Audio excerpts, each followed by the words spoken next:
mga balitang nakalap at ang pag-aksyon ng UNTV News and Rescue sa Pilipinas at saan mang panig ng daigdig. C-News.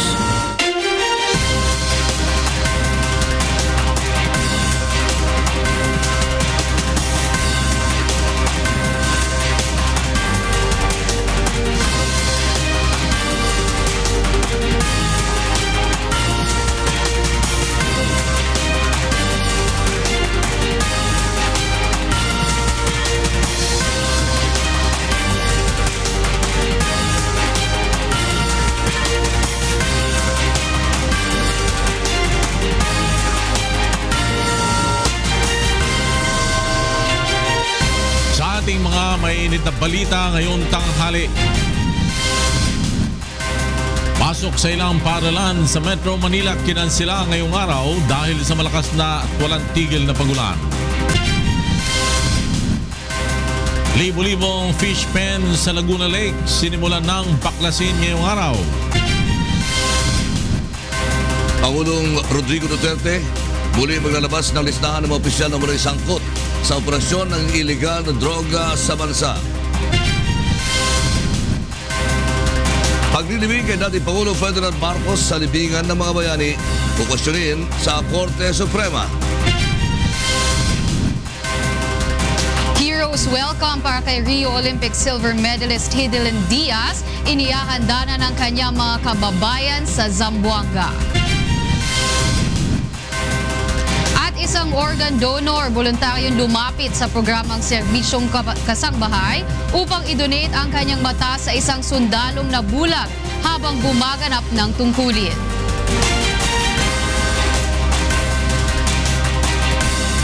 Magandang tanghali. Nirespondihan ng UNTV News and Rescue Team ang bangga ng motorsiklo at tricycle sa Santa Maria, Bulacan. May report si Nestor Torres. Tinulungan ng UNTV News and Rescue Team ang motorcycle rider matapos mabangga ng kasalubong nitong tricycle sa barangay Tumana, Santa Maria, Bulacan, pasado alas 12 kagabi. Kinilala ang biktima na si Wilfredo de Pumoceno, 44 anyos, residente ng barangay Gulod, San Vicente, Santa Maria, Bulacan. Nagtamo ito ng sugat, gasgas sa muka at hiwa sa ilalim ng kanang mata. Iniinda rin ito ang pananakit ng katawan matapos itong tumalsik sa pagkakabangga nito sa tricycle. Agad namang nilapatan ng pangunang lunas ng UNTV News Team ang biktima at dinala sa Rogosiano M. Mercado Memorial Hospital sa bayan ng Santa Maria. Nangako naman ang tricycle driver na sasagutin nito ang pagpapagamot sa biktima at pagpapagawa sa motorsiklo. Nestor Torres, UNTV News and Rescue, Bulacan. Kinansela ang pasok sa ilang paaralan sa ilang lugar sa Metro Manila ngayong araw dahil sa malakas na buhos ng ulan. Kabilang sa mga nag-anunsyo ng class suspension sa lahat ng antas ng afternoon classes ay ang Parañaque City, Las Piñas at Pasay City. Suspended na rin ang all levels ng afternoon classes sa Makati, Valenzuela at Antipolo at Cainta sa Rizal. Preschool to elementary naman ang walang pasok sa Imus, Cavite at elementary hanggang high school sa Muntinlupa. Manatiling nakatutok sa UNTV News para sa iba pang update hinggil sa class suspension dahil sa masamang lagay ng panahon.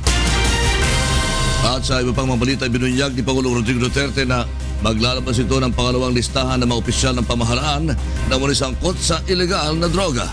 Mula sa Maynila, may report si Rosalie Coz live. Rosalie. Magandang tanghali, Lakay. Binubuo ng mga kapitan ng barangay, pulis at mga prosecutor. Ito ang nilalaman ng pangalawang listahan ng mga opisyal ng pamahalaan na sangkot sa iligal na droga at balak ding isa publiko ni Pangulong Rodrigo Duterte. Sa isang ambush interview, sinabi ng Pangulo na kahit walang deklarasyon ng martial law, patuloy ang gagawing pagtatanggal ng mga tiwali at sangkot sa iligal na droga sa gobyerno. Iginiit din ni President Duterte na tungkulin niyang ibulgar sa publiko ang mga personalidad sa pamahalaang sangkot sa iligal na droga batay sa Executive Order on Freedom of Information. Sinabi pa ni President Duterte na plano niya ring sulatan ang Supreme Court bilang pagbibigay ng respeto sa kataas-taasang hukuman at sasabihin hindi accusatorial ang narco list, kundi bagkus ay katungkulan niyang sabihan ng publiko laban sa mga tiwaling opisyal ng pamahalaan na dahilan upang lumobo sa 600,000 ang mga gumagamit at nagtutulak ng illegal drugs sa bansa. Batay sa Pangulo, maraming tumatawag sa kanila at tinatanong kung bakit hindi kabilang sa listahan ang mga kilala nilang personalidad. Subalit tugon nito, ihahabol nila ang marami pang ibang sangkot sa illegal drug trade. Nagbabala rin siya sa mga politikong sa pamamagitan ng illegal na droga ay kumukuha ng pondo. Ay? Maraming salamat, Rosalie Cos, nag-uulat mula sa Maynila. Iginit ni Pangulong Rodrigo Duterte na sangkot sa illegal drugs ang mga huwes na pinangalanan niya nitong linggo kahit pa hindi sila humahawak ng mga kaso na may kinalaman sa illegal na droga. Pa-report si Roderick Mendoza. Bilang respeto sa Korte Suprema, sasagutin ni Pangulong Rodrigo Duterte ang sulat sa kanya ni Chief Justice Maria Lourdes Sereno. Sa kanyang sulat sa Pangulo kahapon, nais malaman ni Sereno kung ano ang basehan sa pagkakasama ng 7 huwes sa listahan ng mga sangkot sa illegal na droga. Out of respect also to the Supreme Court, I will answer. Sabihin ko, ma'am, ganito yan. My words, it is not accusatorial. It is not a criminal information. It's just my word against the others because I have a duty to tell the public para malaman nila ang danger sa ating bayan, pati malaman natin kung sino nagpalaki ng industriya. Nais ding malaman ni Sereno kung paanong nakaka-impluensya sa operasyon ng illegal na droga sa kanilang mga lugar ang 3 sa mga huwes na hindi naman humahawak ng drugs cases. Ngunit ayon sa Pangulo, maraming paraan upang magawa ito gaya na lamang ng pagiging tagapamagitan. Marami. Tawagan lang ng polis o sinong abogado dyan na ano. Doesn't respect na harap-harapan niya. Intervention. Sinabi pa ng Pangulo na hindi maituturing na panghaharas ang paglalabas niya ng listahan. Paliwanag niya, galing ang listahan sa intelligence community at hindi naman isinasama dito kung patay na o buhay pa ang isang huwes na sangkot sa illegal na droga. Hindi lalabas ang pangalan dyan ng political harassment as early as 5 years ago nandyan na yung pangalan na kaya patay na. Hindi naman na-erase yan kasi yung intelligence community is not supplied with the namatay na pala yung asawa mo dahil na-cancer o na-stroke.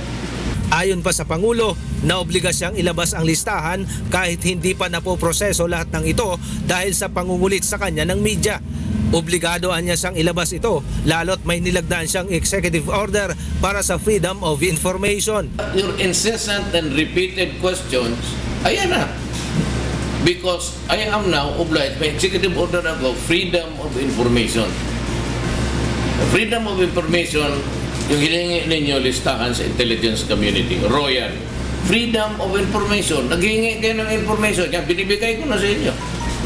So sinong may kasalanan? Ikaw, pati ako, pati media. Inuudyok ninyo ako, ayan o. It is raw intelligence. Roderick Mendoza, UNTV News and Rescue, Manila. Muling humarap sa CIDG ang umano'y drug lord ng Central Visayas na si Franz Sabalones kaninang umaga. Mula sa Camp Crame, may report si Lea Ilagan live. Magandang tanghali sa iyo, Lea. Magandang tanghali sa iyo, Wyla. Hindi pa nga tapos ang investigasyong ginagawa ng Criminal Investigation and Detection Group sa No. 2 drug lord ng Central Visayas na si Franz Sabalones.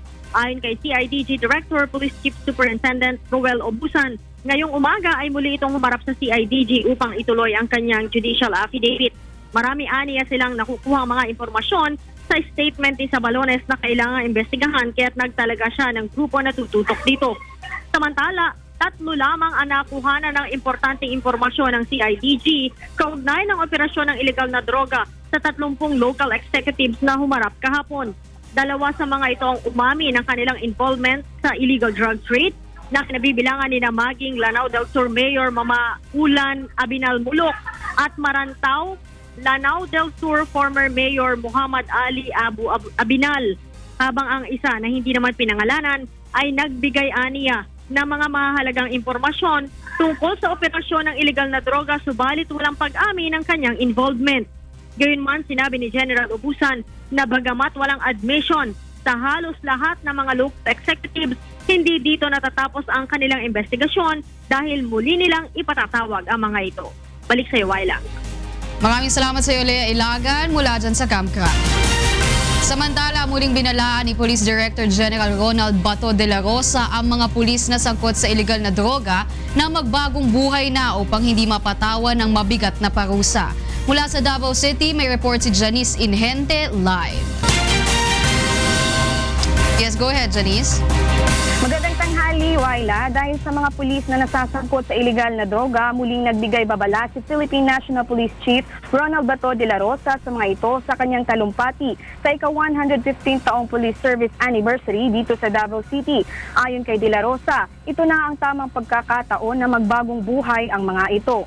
Aniya, porsigido siya na tuparin ang 3 to 6 months na target ni Pangulong Duterte upang pigilin ang paglaganap pa ng droga sa bansa. Pinuri naman ng PNP Chief ang mga pulis sa Davao dahil kakaunti lamang sa mga ito ang mga nasasangkot sa iligal na droga. Kung meron man umano na pulis na sangkot sa ay siguradong umanong patay na ang mga ito. Dagdag pa ni De La Rosa, bagamat marami silang natatanggap na batiko sa kanilang ginagawa, ay ipagpapatuloy pa rin nila ang kanilang kampanya kontra droga. Ngayong araw ay nagsasagawa rin ng assessment si De La Rosa sa isang buwang implementasyon ng Oplan Tokhang sa Police Regional Office 11.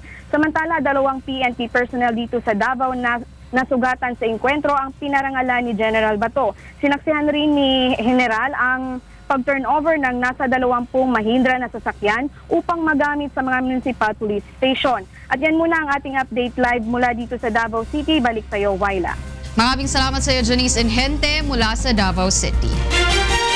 Susunod sa C-News. Paglilibing kay dating Pangulong Ferdinand Marcos sa libingan ng mga bayani, kukwestiyonin sa Korte Suprema. At Heroes Welcome para kay Rio Olympic silver medalist Hidilyn Diaz. Inihanda na ng kanyang mga kababayan sa Zamboanga.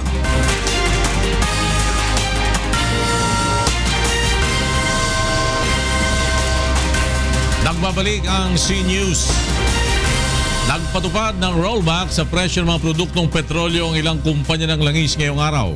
10 sentimos ang ibinawas sa kada litro ng gasolina ng Flying Bee, Caltex, Chevron at Petron. Habang 75 naman sa diesel at 85 centavos sa kada litro ng kerosene. Aparehong halaga rin ang in-rollback ng PTT Philippines at Unioil sa gasolina at diesel, ngunit wala namang nagkaroon o naging paggalaw sa presyo ng kerosene. Inumpisahan na ngayong araw ng Laguna Lake Development Authority ang pagbaklas sa libu-libong fish cages at fish pen sa Laguna Lake. Mula sa Laguna may report si Ray Pelayo, live. Yes, Ray. Umpisa na ang demolisyon sa mahigit sa 3,000 fish pen o 3,000 hektaryang fish pen at fish cages o yung tinatawag na baklad dito sa Laguna Lake. Ito ay pinangunahan ng Laguna Lake Development Authority o LLDA kasama ang mga tauhan ng Philippine Coast Guard. Isang fish pen na nasa 50 hektarya ang inunang baklasin na nasasakop ng barangay Libon-Limbon, Pinangonan, Rizal. Ayon sa LLDA, nasa 2 taon nang hindi nagbabayad ng renta ang demolish na fish pen, kaya't maituturing na itong illegal.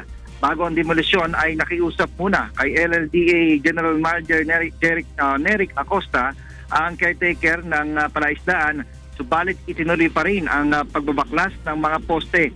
Iniwan lamang ang mga net upang makuha pa ng nag-aalaga ang mga bangus at big head na isda. Sa datos ng LLDA, nasa 10% ng lawa o 9,000 hektarya lamang ang carrying capacity nito para sa mga fish pen at fish cages. Subalit ngayon ay mahigit na sa 12,300 hectares ang mga ito. Ang operasyong ito ng LLDA ay alinsunod na rin sa sinabi ng Pangulong Rodrigo Duterte sa kanyang sona na unahin ang kapakanan ng mga maliit na mangingisda sa lawa. Natuwa din ang mga mangingisda dahil mas lalawak na ngayon ang kanilang gagalawan. Floor? Ray Pelayo, nagulat mula sa Binangonan, Rizal. Itinanggi ng isang mining company sa Santa Cruz, Zambales ang alegasyon na nagmumula sa kanilang binahan ang lupang ginagawang panambak sa Scarborough Shoal. At samantala, nakuhanan ng UNTV drone ang epekto ng ginagawang pagbimina sa 2 bundok sa Zambales. Narito ang report ni Joshua Antonio. Ito ang tinutukoy ni Zambales Governor Amor Deloso na minahan na pinagkukunan ng lupa para naman ipantambak sa Scarborough Shoal. Makikita gamit ang UNTV drone na halos mapatag na ang mga bundok. Ayon kay Governor Deloso, halos makalbo na ang mga bundok ng Barangay Gisgis at Barangay Ginabon. Ang epekto noon, napatag ang bundok, 1,800 trees nawala. Ang ginawa nila, tinambak nila muna. Pagdating ng tubig, bumaha, na sabay ito, Santa Cruz, Zambales, destroying no less than 70 houses. Upang kumpirmahin ito, personal naming tinungo ang sinasabi ni Governor Deloso na malawakang pagkasira ng mga bundok sa lalawigan. Kasama ang mga opisyal ng lokal na pamahalaan ng Zambales, una naming napuntahan ng LNL Archipelago Minerals Incorporated sa Barangay Ginabon. Pagpasok pa lang sa main entrance ng mining company ay mapapansin na kaagad ang pahanan ng bundok na tinabas at ginawang kalsada upang daanan ng mga malalaking equipment. Ayon kay Diody Soli, ang President Manager Santa Cruz Nickel Mining Project Zambales ng LNL Archipelago Minerals Incorporated, totoong dinadala sa China ang lupang kinukuha sa kanilang minahan, ngunit mariin nitong itinatanggi na sa Scarborough Shoal ito idinadala.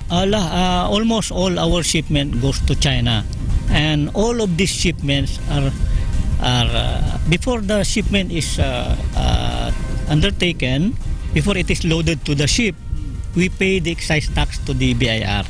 Can you imagine yung lupa ang itatabon nila doon, which is madaling ano rin ng dagat yun, di ba? So supposed to be, dapat yung nilalagay doon yung bato para hindi mabubuhag yung kung itatambak nila doon sa dagat. No? So I don't think that there is truth to that. Ayon naman kay Governor Deloso, kailangan patunayan ng mga kumpanya na hindi totoo ang naturang issue. There must be a trace ng documents. Mayroon ba silang Bureau of Customs permit? Mayroon ba sila dito sa Coast Guard permit? Because to bring out the minerals from Zambales for purposes of mining exportation, kailangan may trace of documents. Can they really prove that? Maliban sa Santa Cruz Nickel Mining, pinuntahan rin namin ang ilan pang minahan dito sa Zambales.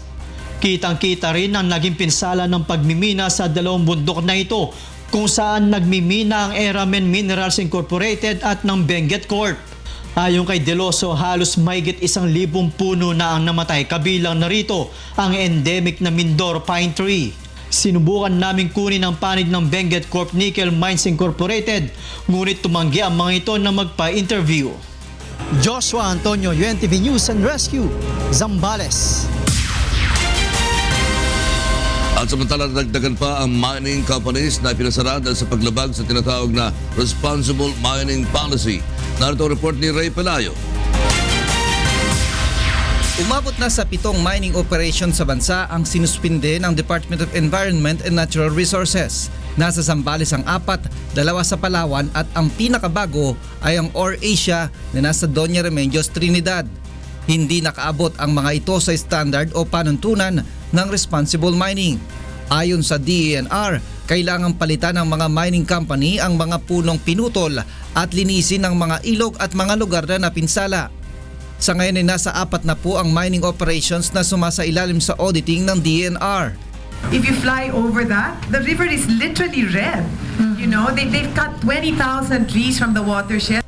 Iniimbestigahan pa rin ng DENR ang isiniwalat ni Zambales Governor Amor Deloso na umano'y pagbebenta ng lupa mula sa Zambales upang ipanambak ng China sa Scarborough Shoal. Ang Scarborough Shoal ay may layo lamang na 124 nautical miles mula sa Zambales. Isa ito sa mga lugar na inaangkin ng China bilang bahagi ng kanilang 9-dash line, subalit pasok pa rin ito sa 200 nautical miles ng Exclusive Economic Zone ng Pilipinas. Ayon kay Secretary Gina Lopez, mahigpit nilang babantayan ngayon ang aktibidad sa mga ipinahintong mining site kasama ang mga law enforcement agency. It's over. They can no longer do that anymore. I will not allow it to happen. It's illegal. Isang memorandum of agreement ang nilagdaan ng DENR, DILG, Department of National Defense at Department of Transportation upang mahigpit na ipatupad ang mga environmental law sa bansa, lalo na sa illegal fishing at illegal logging. Mabigirahin natin yung mga politicians na sangkot dyan sa illegal logging, illegal mining, legal fishing. Ray Pilayo, UNTV News and Rescue, Quezon City. Sa iba pang balita, nakipagdialogo sa mga mambabatas ang ilang mga pamilya ng mga stranded overseas Filipino workers sa gitnang silangan. Mula sa House of Representatives, may report si Nel Maribuhok live. Yes, go ahead, Nel. While dumating nga dito sa Kamara ang ilang mga pamilya ng mga stranded overseas Filipino workers na nasa Saudi Arabia upang makipagkonsultasyon sa ilang mambabatas kasama ang mga kinaukulang ahensya ng pamahalaan. Sa nangyaring konsultasyon ngayong umaga, inihayag ng ilang kamag-anak ng mga OFW ang mahirap na kalagayan ng kanilang mahal sa buhay, kung saan minsan ay wala na umanong mga nakakain sa mga kampo na kanilang kinalalagyan. Tulad na lamang ni Edna Medina kung saan inirereklamo ang kakapusan ng tulong ng Polo Office na nasa Jeddah kung saan nandun ang kanyang asawa. Tiniyak naman ni Akbayan Party List Representative Tom Villarin na bubusisiin nilang mabuti sa budget hearing ang magiging pondo para sa assistance sa OFW. Iniulat naman ni Philippine Overseas Employment Administration Administrator Hans Kakdak na patuloy nilang iimbestigahan ang mga subcontractor na illegal na nag-ooperate sa bansa na kinakailangan ng ipahinto. Nagkaroon na rin anya ng pakikipag-usap si Labor Secretary Silvestro Bello III kay Budget Secretary Benjamin Jofno kung saan bukod sa 500 million peso assistance na una nang ipinangako na ilalaan sa mga distressed OFW, may 249 million pesos na pondo na ilalabas na galing sa discretionary fund ng Pangulo para sa food and other assistance sa mga stranded OFW na nasa Middle East. Waila? Maraming salamat sa iyo, Nel Maribuhok, mula dyan sa House of Representatives. Antabayanan sa C-News. Isang organ donor, voluntaryong lumapit sa programang Serbisyong Kasangbahay upang i-donate ang kanyang mata sa isang sundalong nabulag habang gumaganap sa tungkulin. At Sonata of Love Charity Concert ni Kuya Daniel Razon idinaos sa Australia.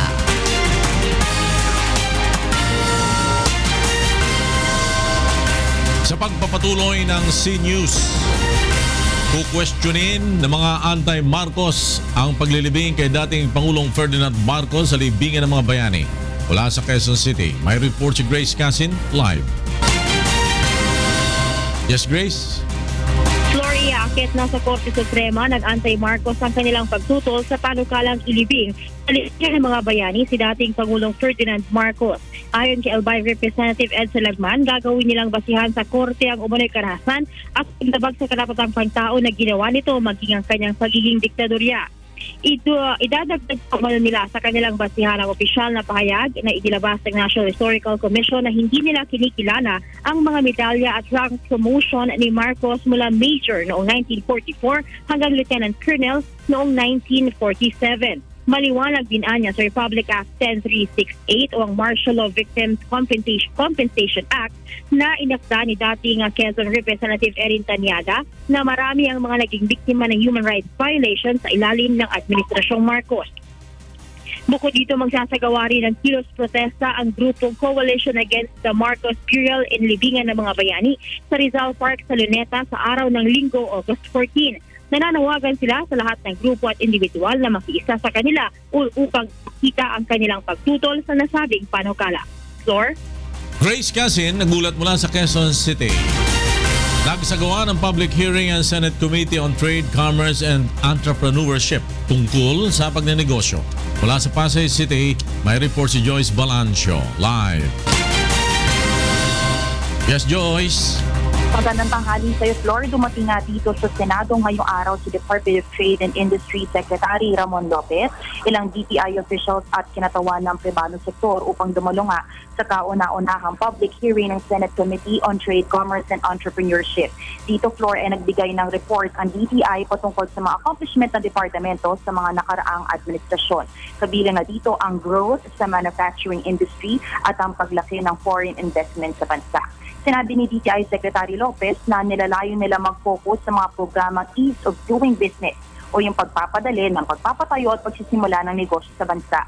Tinalakay nila ang kahalagahan ng pagbabawas ng mga proseso ng pagkuha ng ilan sa mga business permits at iba pa. Pag-iigtingin din nila anya ang kanilang mga online program para sa mas mabilis na business name registration system. Maliban dito, Flor, pinaplano rin nilang gumawa sa mas maraming trabaho sa industriya ng automotive, particular sa manufacturing ng mga parte ng mga sasakyan. Sa ngayon, Flor, ay kasulukuyan na nagsasagawa ng press conference dito sa Senado ang Senate Committee on Trade, Commerce and Entrepreneurship, kung saan kasama nila dyan si DTI Secretary Ramon Lopez at ang founder ng Go Negosyo na si Joe Concepcion. At pinag-uusapan nila yung pinaka-summary nung naging hearing nila kanina at sabi nila magiging focus ng komite na ito yung pagpapasanga ng batas upang ma-streamline o mabawasan yung interagency processes para makapagsimula ng negosyo sa Pilipinas dahil ayon kay Committee Chair Senator Mig Zubiri, ito yung isa sa mga pinapanukala or pinag-utos ni President Rodrigo Duterte na unahin at nilalayo nila or tinitingnan nila na bago matapos itong taon na ito ay makapasa nila sa second reading yung kanilang isusulong na panukalang batas. Sir? Joyce Balancio nagulat mula sa Pasay City.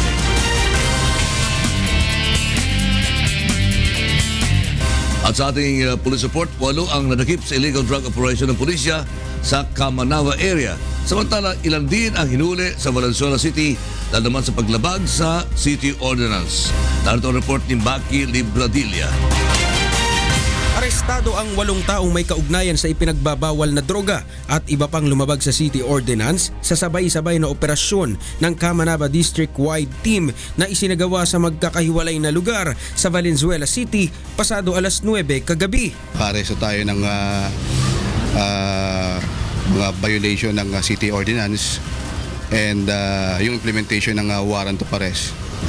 Mga target suspect natin dito, yung may mga standing warrant of arrest. Sa bisa ng warrant of arrest, na-aresto ang hinihinalang pusher na si Cesar Salonga sa San Gregorio Street, Barangay General T. De Leon, Valenzuela City. Gayon din ang isa pang hinihinalang tulak ng droga na si Philip David sa Barangay Marulas, Valenzuela. Naaktuhan naman ang bentahan at gumagamit ng droga ang 6 na tao sa isang bahay sa Barangay Parada sa nasabi paring lungsod. Aminado naman ang mga sospek na gumagamit sila ng shabu, subalit itinangging nagbebenta nito. Pinado kayong nagda-drugs kayo lahat? Kayong 6? Opo, ma'am. Sagot ka? Opo. O yan, nagtutulak? Hindi. Nakuha pa sa mga sospek ang ilang pakete ng shabu at drug paraphernalias. Bukod dito, nahuli rin ang iba pang lumabag naman sa Half-Naked City Ordinance, illegal gambling, driving without license at isang nahulihan ng screwdriver. Panawagan naman ni Police Senior Superintendent Ronaldo Mendoza sa publiko na ugaliin na ang pagsunod sa batas upang makaiwas sa anumang abala at mapanatili ang kaayusan sa komunidad. Maki Libradilla, UNTV News and Rescue, Valenzuela.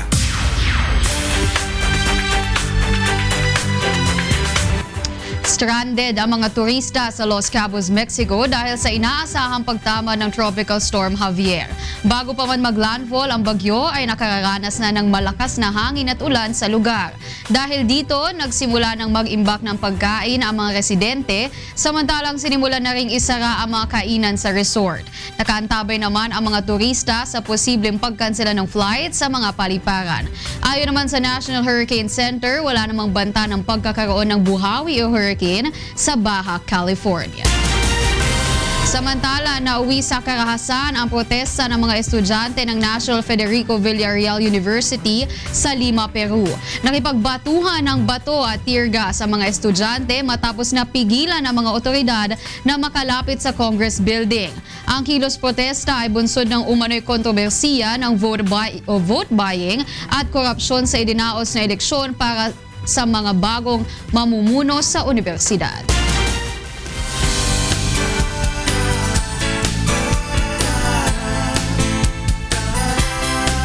Isang volunteer organ donor ang lumapit sa programang Serbisyong Kasangbahay. Nais ito i-donate ang kanyang mata para sa isa sa mga sundalong nabulag habang gumaganap sa kanyang tungkulin. Narito ang report ni June Soriao. Marami nang lumapit sa programang Serbisyong Kasangbahay upang humingi ng tulong. Ngunit sa pagkakataong ito, ang 88 anyos na si Tatay Charles De Vera Pater Jr. na mula pa sa lalawigan ng Cavite ay nagtungo sa ating himpilan upang magbigay naman ng ayuda.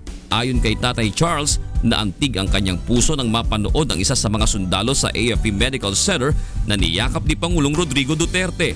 Si Army 2nd Lieutenant Jerome Jacoba ng 6th Infantry Division, 28 taong gulang, ay nabulag matapos pasabugan ng mga rebelde sa Datu Salita, Maguindanao noong Marso.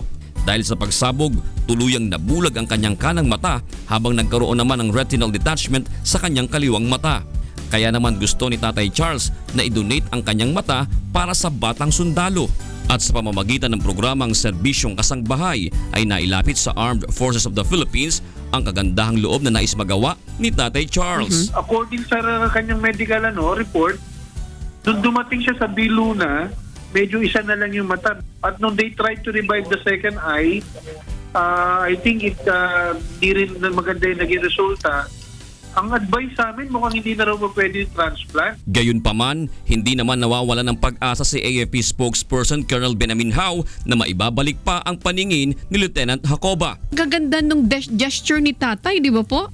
Kaya nga hindi rin ako nawawala ng pag-asa. Alam mo, hanggang may buhay tayo, may pag-asa. Dadalhin namin siya sa Biluna. Kami magpapacilitate lahat.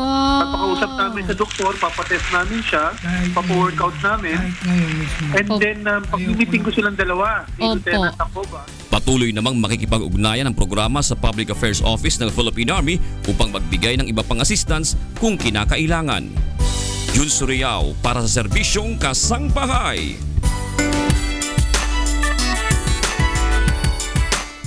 Naging matagumpay ang Sonata of Love concert ni Kuya Daniel Razon na idinaos sa Melbourne, Australia. Naritong report ni Nina Bascon.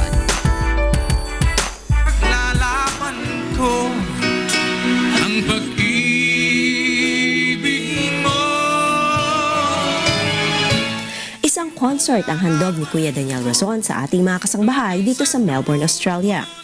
Sa gitna ng malamig na panahon, naging mainit ang pagtanggap ng ating mga kababayan kay Kuya Daniel na kanilang ipinakita sa pakikipag-singalong sa charity concert na pinamagatang Sonata of Love na ginanap sa Melbourne Park Function Center, Melbourne, Australia.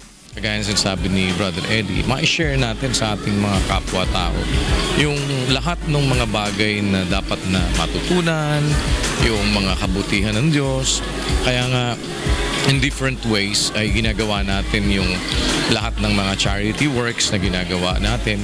Importante kasi makarating sa tao ngayon yung mga bagay na magtutuwid sa atin para mabuhay tayo in such a way na yung ating ginagawa ay hindi nakalihis doon sa gusto ng Diyos. Kaya tuloy-tuloy naman tayo sa awa ng Panginoon. Although of course, alam natin hindi naman madali, but syempre umaasa tayo sa magagawa ng Diyos sa atin.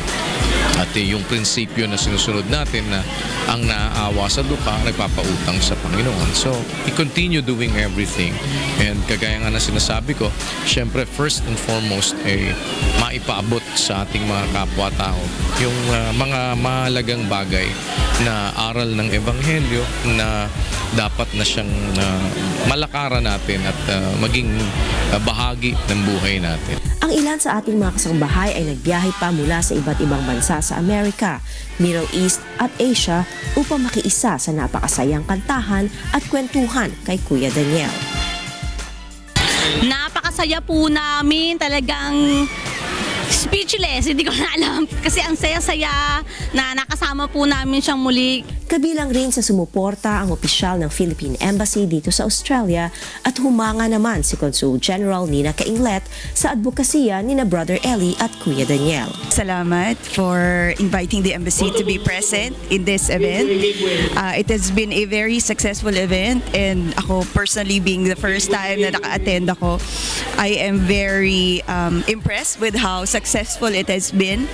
But more importantly, I think yung to be a part of a community of faithful people. As a person, it has been very enlightening and uplifting to see all of our brothers and sisters na magkakasama in the faith and wholeheartedly na nag-extend ng tulong nila para yung kanilang na ibibigay ay mas nakakatulong sa ating bansa at kapwa. Nangako si Kuya Daniel na bibisita rin sa iba't ibang mga lugar upang maabot ang iba pa nating mga kasangbahay kasama syempre si Brother Eli Soriano. God willing, ang ating nakaschedule dito sa Middle East and kasunod natin ay United Kingdom and hopefully before the end of the year makabalik tayo dito, pero sa New Zealand siguro. Yan, mas madaling mapuntahan din ng mga manggagaling dito sa Australia. Well, God willing, pati na yung kung mahahabol namin kasi yung ating isang araw lang part 3, baka makapag showing tayo dito when we return. Doon sa lahat ng mga nag-abala, sa mainit ninyong pagtanggap at sa pakikiisa ninyong palagi sa mga ganitong gampanin. Papasalamat po kami sa Diyos na nandiyan kayong palagi, and we're looking forward to seeing you again with God's help. Salamat po sa lahat ng inyong mga pag-aasikaso sa amin. Nina Bascon, UNTV News and Rescue, Melbourne, Australia.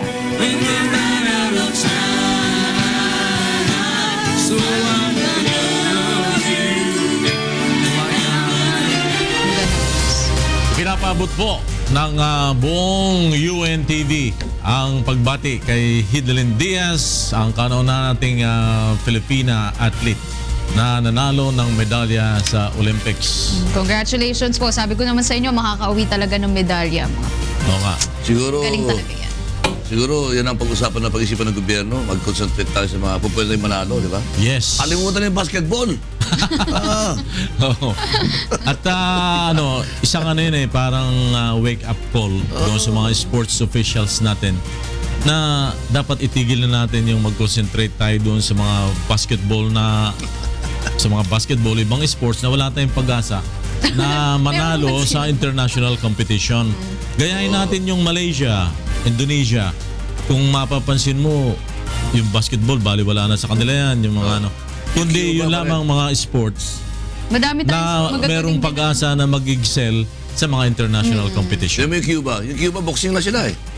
Boxing, pero nag-i-excel sila sa mga international competition. Yes, swimming and since, could you imagine, since 1924, ito lamang ang pang-10 nating medalyang ginto. Medalya na napanalunan. Wala pa tayong gold medal. Soon yung gold. Yung 7 doon, bronze, at yung 3 ay silver. Yung silver, itong huling-huli, yung kay Hidlyn. Tapos 1964, Tokyo Olympics sa boxer na si Anthony Villanueva. And then 1996, si Onyok Velasco. Yan yata wala pare. Yan yata na wala kay Anthony Villanueva na ibenta na. Yes. Kulang na yung medalya natin. Sabi. Pero pumanaw nga si Anthony. Congratulations po sa ating. At yan ang mga balitang aming tutukan at inaksyonan. Dahil sa aming pagbabalita, una ang paggalinga sa kapwa. UNTVC News. May balita saan mang panig ng daigdig. Magandang tanghali.